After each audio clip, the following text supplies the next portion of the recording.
Bienvenido a esta tercera ponencia del día 13 de abril que va a hablarnos Natalia Álvarez Méndez sobre los paisajes culturales y lecturas ecológicas en la narrativa actual. Pero antes de darle paso, voy a pasar a presentarla brevemente. Natalia Álvarez Méndez es profesora titular de Teoría de la Literatura y Literatura Comparada de la Universidad de León. Es directora del grupo de investigación GIHD, es decir, Grupo de Estudios Literarios y Comparados, Género Insólito y Humanidades Digitales, y de la colección Las Puertas de lo Posible, de la editorial Eolas.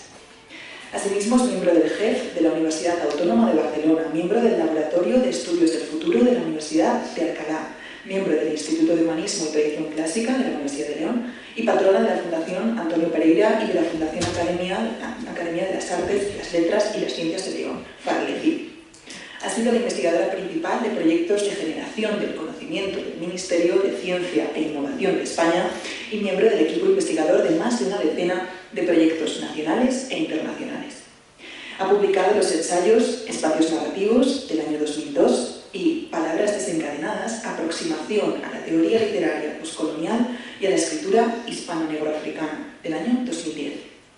Entre sus ediciones más recientes destacan Realidades fracturadas, estéticas del insólito en la narrativa en lengua española de 1980 a 2018, publicada en el año 2019, y Entre la seda y el hierro, la creación poética y cuentística de Antonio Pereira del año 2022. En mayo y junio de 2023 se publicarán sus dos últimas ediciones, Monstruos insólitos en las grietas de lo real, visiones de las narradoras hispánicas, en la editorial Peter Lam, y Radiografías de la monstruosidad insólita en la narrativa hispánica, de 1980 a la actualidad, en la editorial iberoamericana Berbert. Al más de medio centenar de publicaciones en formato de capítulos de libro y artículos en revistas científicas, ha sumado en el pasado año 2022 la coordinación de 3 monográficos en destacadas revistas indexadas, en América Sin Nombre, en Signa, revista de la Asociación Española de Semiótica y en el Bulletin Spanish Studies. Sin más dilación, le cedo la palabra. Muchas gracias, Carmen. Buenos días. ¿Se me escucha bien? Sí. Me voy a acercar así, porque o llego al micro o llego al ordenador, que no podemos tirar más de los cables para que esto no se desconfigure. Bueno, cuando hablamos de patrimonio, voy a hacer alguna alusión también a las conferencias que tuvieron lugar ayer, porque no todo el mundo ha estado en ellas. Cuando hablamos de patrimonio es bastante sencillo que nos hablen del patrimonio material e inmaterial, es decir, del patrimonio histórico, etnográfico, arqueológico, incluso literario, pero siempre atendiendo a lo artístico, a lo monumental en una primera instancia. Pero también tenemos que hablar de patrimonio natural. Y además, cuando hablamos de patrimonio natural, debemos recordar que la actividad del ser humano en el territorio, en el entorno, también provoca una serie de problemáticas, no siempre positivas, algunas problemáticas ecológicas, por ejemplo, pero además nuestra actividad deja huella y, por lo tanto, pues se crea lo que hemos denominado como paisajes culturales. Yo voy a hacer alusión a estas dos cuestiones, a los paisajes culturales y a las lecturas ecológicas, haciendo alusión a cómo esto aparece en la narrativa actual, pero entroncado con toda la sabiduría campesina, la literatura popular, ¿no?, que es el tema central de las jornadas. Como hemos podido comprobar desde ayer, desde el inicio del seminario, el occidente peninsular ibérico está muy vinculado a toda la vivencia de veladas campesinas vecinales, cuya costumbre pues ha dado también testimonio del valor de las tradiciones y de toda la literatura de transmisión popular oral. Ha hablado ya ahora, antes que yo, David Rubio, de la tradición de los filandones, y esos filandones se corresponden con esas veladas campesinas vecinales que estoy citando.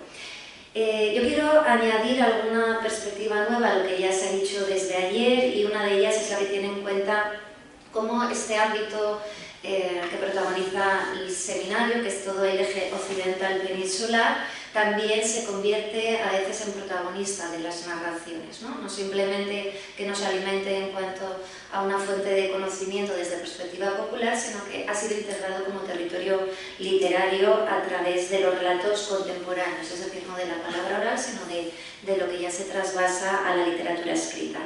Bueno, es importante entender que esto sucede así en nuestro contexto geográfico concreto precisamente por la tradición que hay en él de filandones y de veladas campesinas vecinales. Esto es así porque la propensión a lo imaginario es una de las características fundamentales de la cultura campesina. En ella se fabulaba lo cotidiano, hablo también de Javier Cuvier, ¿no?, de ese interés en la fabulación, tanto desde lo realista como desde lo fantástico. Esto hay que tenerlo en cuenta. Cuando hablamos de fabulación a veces pensamos que estamos remitiendo siempre a lo puramente inventado, mundos fantásticos, y se hacía la fabulación de lo cotidiano también desde una perspectiva realista, y esto era para contar y para explicar el mundo, ¿no?, para explicar el mundo y para explicar al propio ser humano. Así lo corrobora una figura que es muy importante y que no siempre es del todo conocida, que por lo menos no por todos como debería, que es Sabino Ordaz, a quien vemos en pantalla retratado, que fue considerado como un sabio maestro que en un momento dado regresa de su exilio americano tras la guerra civil para influir en la cultura de la transición, con una serie de artículos que va a publicar en el diario Pueblo, en el suplemento literario del diario Pueblo, en los años 1977 a 1979. Nos estamos situando, ¿no?, inmediatamente después de la muerte de Franco y del fin de la dictadura. En pantalla vemos algunos de los retratos, pero yo no sé, creo que no se va a percibir desde, ¿no?, desde los asientos las firmas. No sé si se reconocen las estéticas. Sí, algunas sí. Tenemos un Picasso, un Dalí, voy como orden, Andy Warhol, Rafael Zabaleta, Solana, Josep Torre Campalans, ¿sí? Están firmados. ¿Qué ocurre? Bueno, yo estoy aquí jugando un poco, al decir todo esto.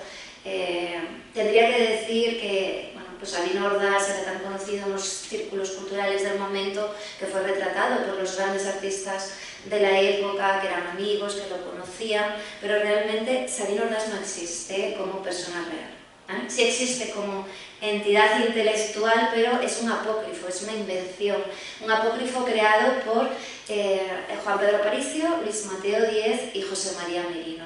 Pero un apócrifo que tuvo como vida real, vida propia, porque aparecía en entrevistas, los periodistas lo buscaban, entrevistaban, aparecen referencias bueno, pues en todos los tratados intelectuales del momento en relación con esos artículos también que publicaba Sabino Ordaz, que en realidad los que redactaban y firmaban los artículos de Sabino Ordaz eran Juan Pedro Aparicio, Luis Mateo Díez y José María Merino, ¿no? Ellos decían que les faltaban grandes intelectuales en el momento. Claro, salíamos de una dictadura, esto es lógico, y entonces, como les faltaba un gran maestro, lo crean, ¿no? Y lo crean también, como hacen desde la fabulación del noroeste, que todo el mundo daba por hecho que Sabino Ordaz existía. Críticos de la época, críticos literarios, hablan de Sabino Ordaz como alguien real, ¿no? Y esto durante muchísimos años. En la década de los 80 estaba todo el mundo totalmente engañado, menos, ¿no?, las 4 personas más cómplices que estaban en torno a estos 3 autores. Bueno,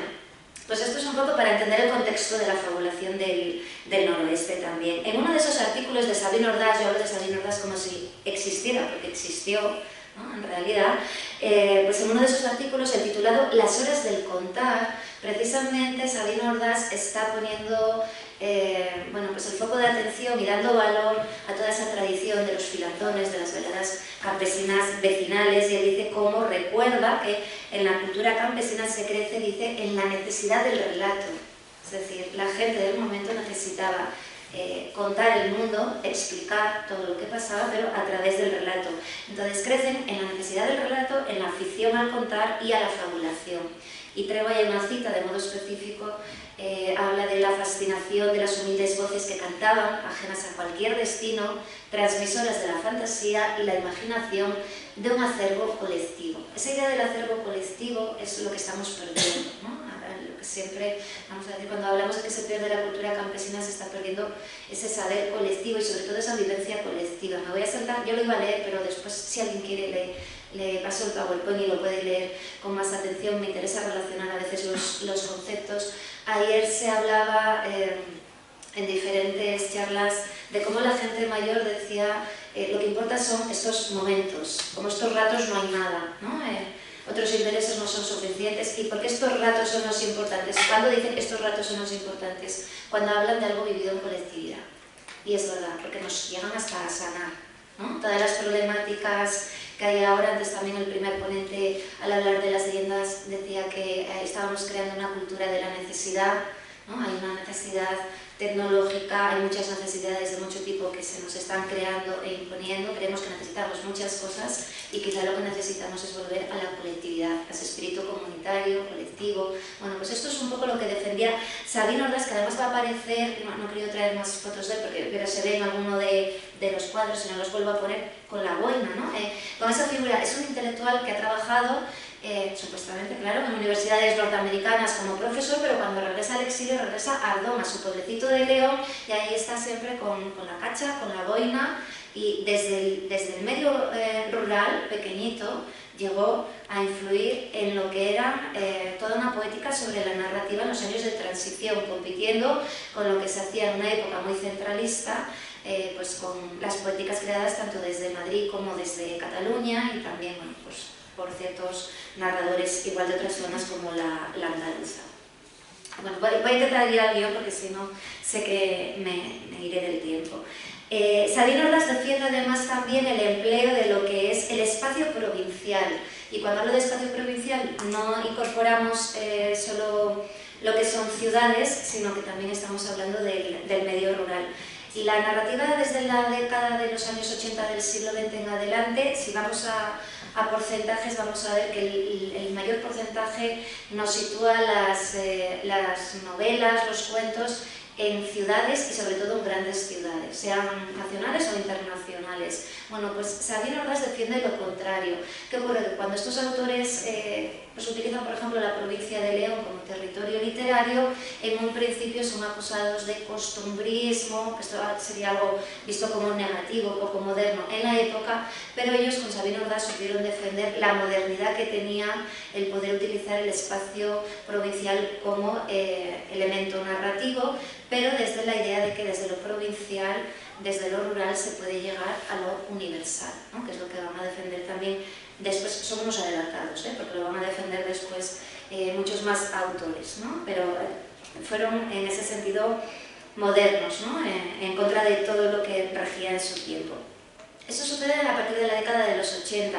En pleno siglo XXI percibimos lo mismo. La mayor parte de las narraciones están situadas en un contexto urbano, y yo pondría solo una excepción, que es la que tiene lugar con la crisis económica que se empieza a desarrollar, ¿no? En los primeros años ya del siglo XXI. ¿Qué ocurre? Se vuelve a hablar de la necesidad de volver al campo, de volver a la aldea, ¿no? Como decía, bueno, quizá encontramos una sostenibilidad económica mayor en el medio rural que en estas grandes urbes, en las que además, bueno, pues, la crisis económica implica la falta de trabajo, la falta de futuro, ¿no? Algo muy negativo. Es cierto, hay una parte importante de novelas, de cuentos, que se etiquetan como neoruralismo. No sé si triunfará del todo esta etiqueta, yo creo que a veces se equivoca, pero bueno, ya sería otro tema distinto para debatir, pero bajo ese término de neoruralismo se está hablando de todos estos autores que de pronto coincide que tienen algún libro en el que nos sitúan unos personajes que vuelven al campo. Bueno, vuelven al campo, pero en realidad no vuelven en el mismo sentido en el que volverán estos autores del noroeste, ¿no? Que yo creo que nunca se han ido. Esa vuelta al campo que ejercen esos neoruralistas es muy esporádica. Pueden tener una novela, pero no es su tradición, no crean territorios imaginarios rurales que perduren en el tiempo, ¿no? Es una cuestión diferente.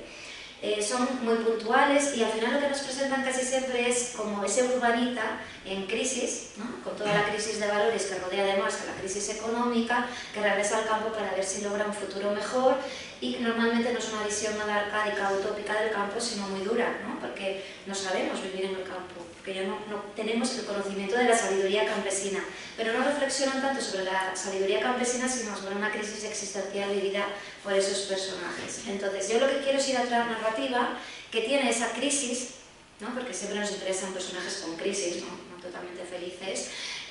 No, son los que están en crisis, son los que nos hablan también de nuestras propias crisis, nuestros posibles fracasos, nuestras dudas, y tienen esa parte de crisis, pero luego tienen una reflexión mayor, mucho más comprometida con lo que somos o deberíamos ser como colectivo, como sociedad, vinculada a los valores de la cultura campesina. Entonces yo voy a hablar solo de esa otra línea narrativa, si luego alguien quiere preguntar por la otra parte, pues podemos comentar. No voy a centrar porque no estoy diciendo nada de lo que tengo escrito. Bueno, tenía otras citas de Sabino Ordaz. Claro, en un momento dado habla de la dificultad de cuando has disfrutado tanto de la literatura oral, ¿no? Cómo puedes disfrutar de pronto de la palabra escrita, e incluso quien se enfrenta a ese trasvase como escritor o como escritora, cómo tiene que abordarlo. No es fácil, ¿no? Antes nos hablaba David Rubio de la magia que tenía Antonio Pereira hablando, y es verdad, es que a los 2 segundos de empezar a decir la primera palabra ya estábamos todos en el público, ¿no? Entregados completamente a lo que fuera a decir, pero no es sencillo hacer ese trasvase. Dice Sabino Ordaz, nunca, en el año 77, ya en 1977, nunca he podido sobreponerme a la necesidad plácida o imperiosa del relato. Quizá muchos de esos problemas que genera esta cultura de la necesidad tecnológica, incluso de ciertas medicaciones, puede venir dada porque hemos perdido ese disfrute del relato. Que nos cuenten cosas y contar cosas y vivirlas también en comunidad. Dice, los libros, las novelas, sustituyeron a las voces de mis paisanos. Pero son tan distintas estas que me marcan desde la soledad del papel impreso, del oral a lo literario. ¿Cuál es el camino y la distancia? Bueno, se plantea, ¿no?, esa problemática, pero es algo que yo creo que trabajan muy bien los narradores del noroeste, porque no sé muy bien qué decisiones tomó cada uno, pero cuando vamos a la parte práctica, que es la lectura de su obra, desde luego vemos que lo han llevado a la perfección, ¿no? Es como si nos hablaran, como si nos contaran, integran perfectamente todos los elementos de la oralidad en su narrativa. Quiero citar, aunque no voy a leer la cita que traigo después, que es muy larga, a Pablo Andrés Escapa. Tiene un capítulo que cierra el volumen Entre la seda y el hierro, que dedicamos en el año 2022 a la poética y a la cuentística de Antonio Pereira, y él habla precisamente, además él está incorporado, Pablo Andrés Escapa, como escritor dentro de este eje occidental, es un escritor leonés, habla de los rasgos de la literatura del noroeste peninsular como lector, lo que entiende como lector de estos autores, pero también como escritor, ¿no?, dentro de esa corriente. Y dice, por una parte es importante el anhelo de trasladar el hechizo de la palabra literaria oral a la escritura, y por otro el modo de fantasear entroncado con la historia y la leyenda. Claro, el primer ponente decía que ahora muchas veces no entendemos las leyendas porque no tenemos ese conocimiento de la cultura antigua, no tenemos el conocimiento del pasado y porque no conocemos esas leyendas e historias que se contaban, ¿no? Entonces, él sí que habla de este modo. El modo en el que ellos cuentan, tan peculiar para mucha gente, pues viene, ¿no?, precisamente de esa tradición de la leyenda y de la historia en el marco del noroeste. Bueno, pues eso se refleja en el modo en el que en esa narrativa del poniente o del noroeste, de este eje occidental del norte, se integra el paisaje natural. Yo decía antes que casi siempre es un medio urbano el protagonista de las narraciones, pero que en este ámbito geográfico el mayor protagonismo en alguna parte, porque ellos también tienen ciudades y medio urbano en sus obras, pero yo creo que más o menos el 50% decimos que crean unos grandes mundos que son paisajes naturales. El paisaje natural, voy a intentar dar unas citas muy rápidas para que se entienda, incorpora algo del ser humano, quiero decir, somos espacio. Yo creo que esto nunca lo pensamos así, pero somos espacio. Habitamos los espacios, dotamos al espacio de sentido, pero es que además somos espacio. A veces entra en una perspectiva poshumanista en la que no nos tenemos que ver como separados del espacio, sino integrados como uno más del espacio. Pero es cierto que también nuestra mirada nos va a dar una serie de contenido. Aportamos al espacio unos valores simbólicos, ¿no?, unos significados, al espacio que habitamos o al que podemos contemplar. Entonces el espacio bien llevado a la literatura me va a permitir fabular, me va a permitir explicar el mundo, pero me va a permitir trasvasar una serie de inquietudes, lo que cito ahí en el PowerPoint como inquietudes éticas, no solo estéticas, artísticas, sino inquietudes éticas que acompañan a, pues, el planteamiento literario que cada autor quiera desarrollar.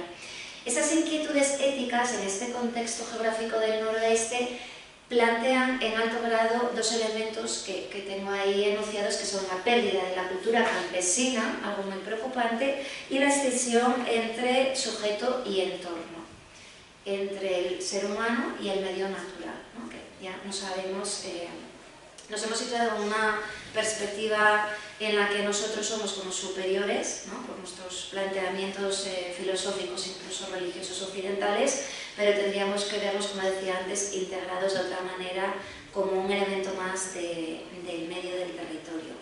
El paisaje, por lo tanto, por lo que estoy intentando, ¿no?, reflexionar, es una construcción cultural. El paisaje deberíamos definirlo siempre como un hecho de cultura, como algo que vemos ahí externo a nosotros. No es una otredad. El paisaje no es un mero lugar físico, voy a citar a Javier Maderuelo, dice, sino el conjunto de una serie de ideas, sensaciones y sentimientos que elaboramos a partir del lugar y sus elementos constituyentes.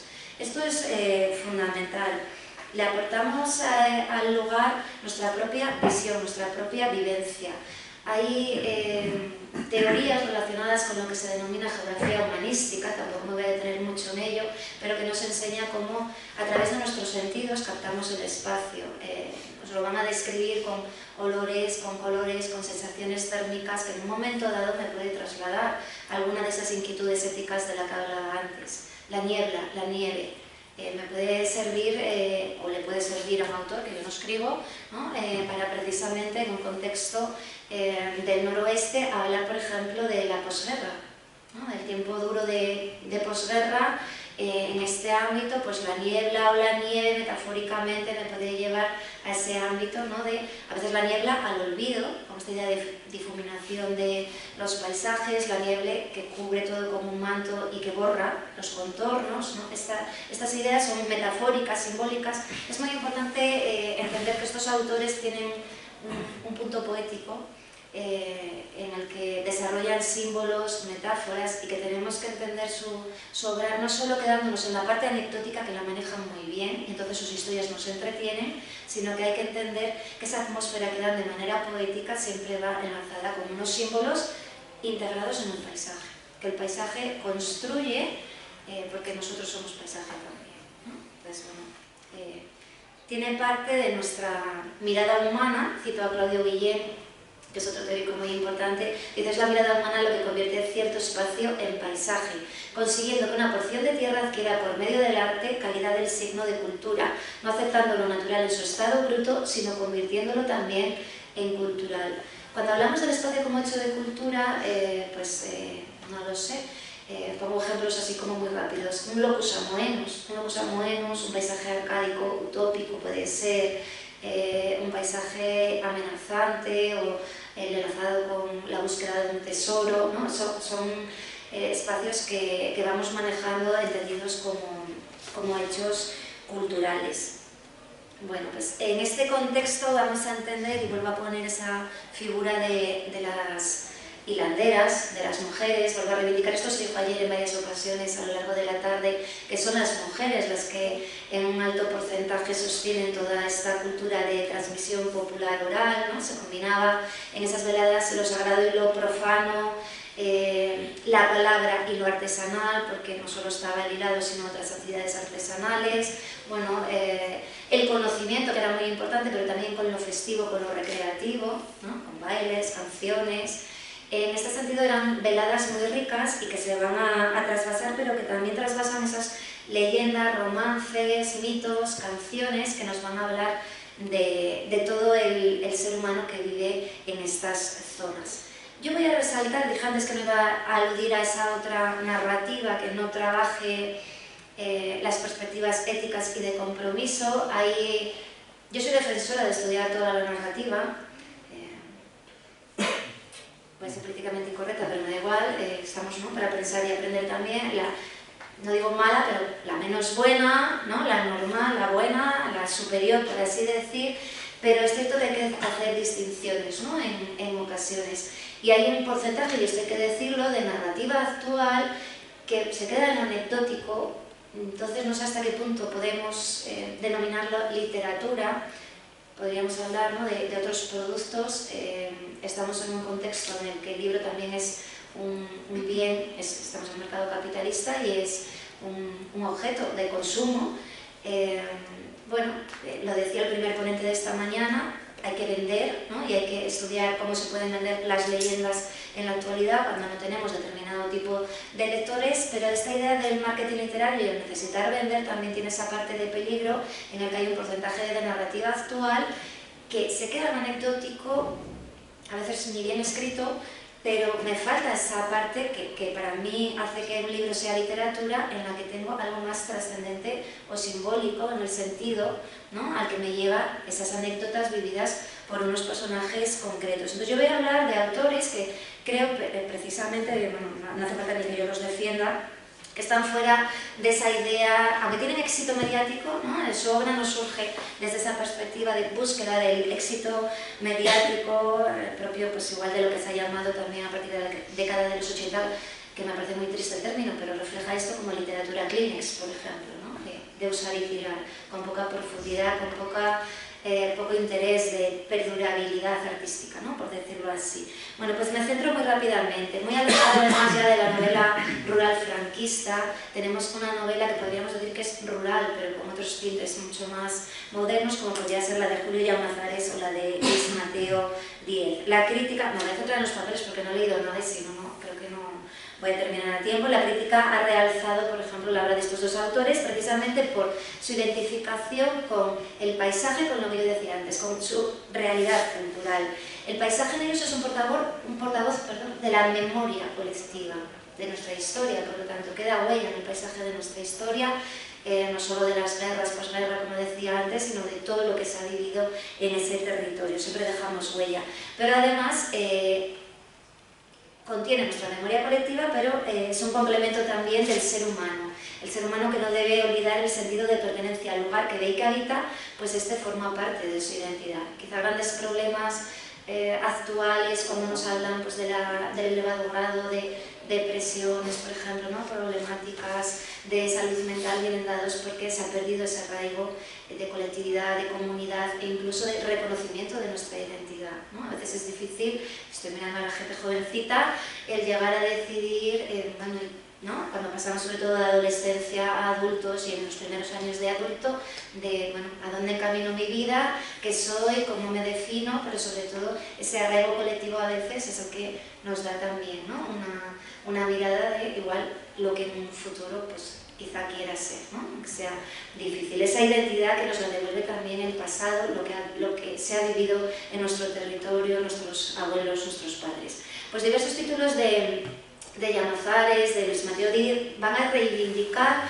lo que nosotros estamos reivindicando en este seminario, que son las culturas rurales en trance de extinción, y van a criticar cómo el peso del desarrollismo industrial que tuvo lugar en época del franquismo, se habló también en la primera ponencia de esta mañana rápidamente de ese desarrollismo industrial, cómo provocó el traslado de la gente del campo a la ciudad, pero bueno, pues no fue un progreso del todo positivo, por decirlo así, ¿no? Tampoco me puedo introducir en esa problemática, pero unas implicaciones sociales y espirituales que yo creo que son las que están todavía, ¿no?, un poquito sin resolver por todas las pérdidas que implicó ese traslado en cuanto a pérdida también de esta cultura campesina rural de la que estamos hablando.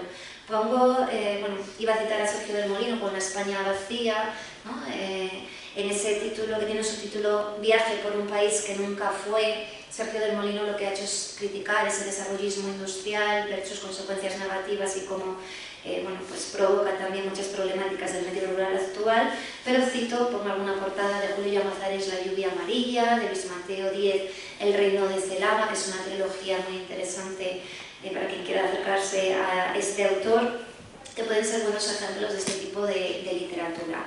Si nos detenemos rápidamente en Luis Mateo Díez, que es uno de los grandes representantes, como decía antes David Rubio, él habla siempre de que en su obra hay tres fuentes fundamentales que son la palabra, la memoria y la imaginación.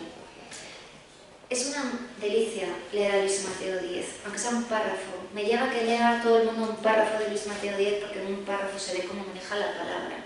O sea, una auténtica maravilla el dominio que tiene del lenguaje y el cuidado que tiene en cada selección, porque hay unos matices, hay palabras cercanas que parece que son lo mismo, pero está jugando con la gradación, los matices, y con eso crea unas atmósferas maravillosas, tanto de espacio, de ambiente, como de los sentimientos de los personajes, que creo que eso es algo fundamental a la hora de construir un gran territorio literario que podamos decir que es legendario o que es mítico, ¿no? Que es una de las características del territorio del noroeste. A mí me gusta decir, claro, ahí ya meto, yo dije antes que lo escribía, pero un puntito poético, pero porque me parece que es justo al hablar de Luis Mateo Díez, que la palabra, lo digo del modo más sobrio primero, es tan exacta como necesaria, la que elige siempre, en cada momento, pero también palpitante, envolvente, sugestiva, heredera precisamente, tiene esas características porque es heredera de la huella oral, ¿no? de lo que él vivió en los filandones. Hace tomar conciencia a los lectores de la magia de la palabra del imaginario. Ya no importa que no sea oral, esa fascinación que él sentía de niño al escuchar los relatos, ¿no? Esa necesidad de crecer en el relato de la que me hablaba Sabino Ordaz, que él vivió, esa magia la traslada a su propia literatura, a sus propios relatos, a sus mundos literarios, a través precisamente, ¿no? de ese manejo poético del lenguaje que hace muy bien y sobre todo con esa huella heredada del oral. Bueno, pues hay varias citas, si alguien quiere después profundizar, ya digo que yo le envío el PowerPoint a quien quiera, no hay ningún problema. En un momento dado dice: nunca disimulé la sensación que como escritor siempre he tenido de que lo oral es el marco en que lo literario se ata a la vida. Es decir, estoy hablando de un escritor que concede una importancia fundamental al cuidado de la palabra, que va a seleccionar muy bien cada elemento lingüístico que utiliza y cómo construye las oraciones, pero sin embargo, dice, lo oral es el marco en que lo literario se ata a la vida. Está defendiendo, como Sabino Ordaz, que necesitamos esa fuente de la oralidad, de la vivencia popular, de la magia de la palabra de tradición popular, ¿no? Para poder construir un relato que llegue al lector, que realmente conmueva. Bueno, su obra oral articula significativas estructuras, se convierte en un cauce y en un sustrato esencial reflejado en el estilo. Él incorpora... Espero no quedarme. Perdón, voy a beber rápidamente.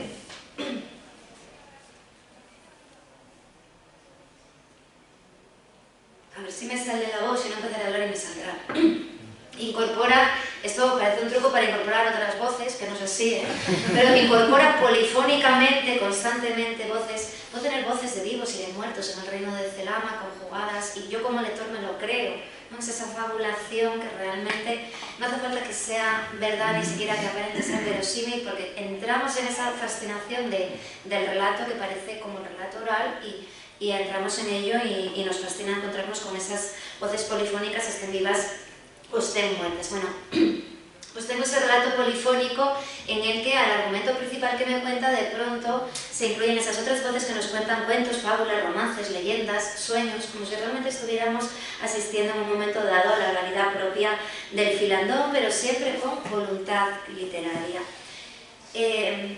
Tiene muchos libros, voy a pasar citas y voy a pasar rápidamente. Relato de Babia me parece un ejemplo interesante porque combina la ficción con una visión más antropológica, ¿no? También de todo el territorio del noroeste, pero hay otra zona, pongo el mapa, igual que Sabino Ordaz no existe, pero sí existe. Luis Mateo Díez en el reino de Celama lo que crea es en Celama un territorio literario, como la Comala del Rulfo, ¿no? Como Macondo, pero es que además Celama tiene su mapa. Da igual que no exista, porque ya tiene su mapa también, ¿no? En la edición nos podemos encontrar, es decir, no me crea solo el territorio, sino que crea también el mapa apoyando ese territorio literario. Esto es más anecdótico, pero bueno, todo lo que pasa en Celama, cuando nos va narrando, está reflejado ahí con sus puntos cardinales también en esa perspectiva topográfica del mapa. Celama es fundamental, yo invito a leerlo, juega con lo mítico, con lo legendario, pero también a través de este trabajo de la palabra. ¿Y por qué digo que es fundamental? Porque lo que hace aquí es un canto elegíaco precisamente a toda esa cultura y sabiduría rural en extinción. Se sitúa en el noroeste de un país, da igual que no me diga, o sea, es León también, ¿no? Habla del páramo, de la llanura, si se lee se va a reconocer perfectamente el territorio del que habla porque es nuestra memoria colectiva también. Y volviendo al tema en concreto de paisajes culturales y lecturas ecológicas, quería citar a José María Merino, y veo que no puedo leer porque sí que se me ha ido el tiempo, pero bueno, Luis Mateo lo puse antes, pero no lo leí, Premio Nacional de las Letras 2020, José María Merino, Premio Nacional de las Letras 2021. Lucharon mucho con Sabino Ordaz a finales de los 70 por poner al espacio provincial, ¿no?, en su justo lugar en la narrativa española, en la que de pronto nos íbamos a grandes ciudades nacionales e internacionales, y lo consiguieron de tal manera, además, que su fabulación propia del noroeste tan personal, con una cultura híbrida en la que juegan tanto con la baja cultura como con la alta cultura, en la que entra lo ritual, el folclore, el mito, sean los mitos, leyendas españolas, incluso los precolombinos, han conseguido ambos ser premios nacionales de las letras, uno en 2020, otro en 2021, además de otros muchísimos reconocimientos. O sea que sí que han demostrado que desde lo local se llega a lo universal, ¿no? Además son reconocidísimos también en el ámbito internacional y no solo español. Bueno, pues José María Merino también defiende el espacio provincial, y de León defiende las grandes leyendas arcaicas, las historias menudas del pasar cotidiano, es decir, está defendiendo también, como Sabino Ordaz, la fabulación propia de la oralidad. Bueno, había integrado el discurso de ingreso en la Real Academia de Miguel Delibes, en este caso. Tanto Luis Mateo Díez como José María Merino son académicos de la Real Academia Española, pero quería citar a Delibes porque ya en el año 1975, hace 47 años, hizo un discurso en la línea en la que, bueno, pues también nuestros autores del noroeste defienden este canto elegíaco a una cultura rural en extinción, pero sobre todo ya aplicado a una perspectiva ecológica, ¿no? En el 75 estaba criticando Miguel Delibes, en ese discurso nos hablaba de una tecnología desbridada.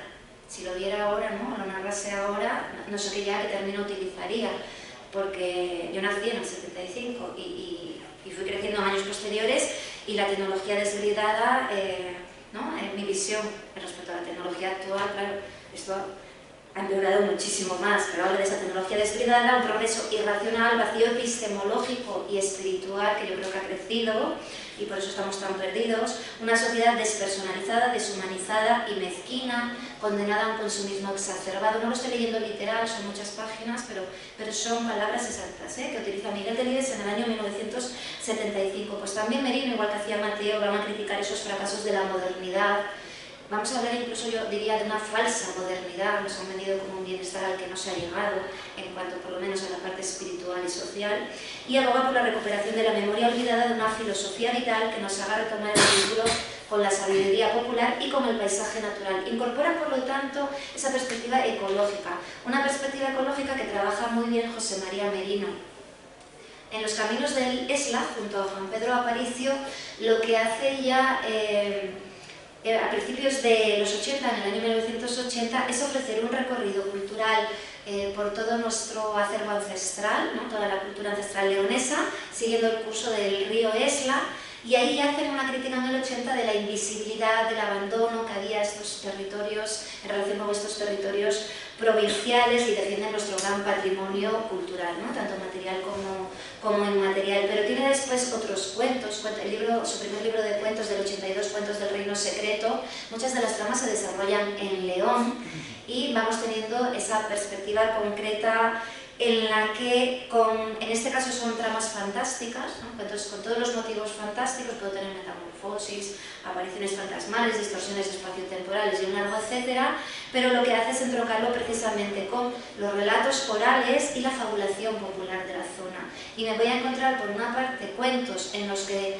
de pronto tengo a personajes que parece que están viviendo algo semejante a un filandón, o me puedo encontrar cuentos como el del Valle del Silencio, en el que ya reflexionan en el 82 sobre la problemática de la escisión del ser humano con la naturaleza, ¿no? Ya desde un principio se percibe esa problemática ecológica que ve en cuanto a que nos sentimos, como dice en alguna cita, como que dice el Homo sapiens cada día pertenece menos a este mundo, y ese alejamiento potencia mi extrañeza. Cuando dice ese mundo se refiere al mundo de la naturaleza. Bueno, hay muchos otros ejemplos. A Merino podemos definirlo como un lector ecológico. hay poca perspectiva ecológica, esto ya sería sino para debate, en España, ¿no? No hay una tradición ecológica como en otros países de crítica, de ecocrítica en nuestra literatura, pero Delibes sí, en Delibes sí aparece y en Merino desde luego, ¿vale? Abogan por esa perspectiva poshumanista de decir no nos tenemos que situar como los protagonistas y explotar o dominar el entorno, sino que tenemos que considerar, ¿no? Anular esa otredad en la que nos hemos situado. Cuentos de la naturaleza, Noticias del Antropoceno, van a ser dos libros de cuentos actuales, bastante actuales, en los que precisamente aborda la problemática ecológica. Desde, pues hay Noticias del Antropoceno llega incluso a hablar de la basura espacial, o sea que desde perspectiva muy moderna. En Steampunk ya introducía, es una antología, no es un libro de él, sino una antología de varios autores, tiene un relato Merino en ella titulado Prisa, en el que precisamente nos habla de cómo con ya la revolución industrial hay un cambio en nuestras vidas que se potencia más ahora con la tecnología y que vivimos en la prisa y que ahí se generan todas nuestras problemáticas, ¿no? Mentales, espirituales, de desarraigo.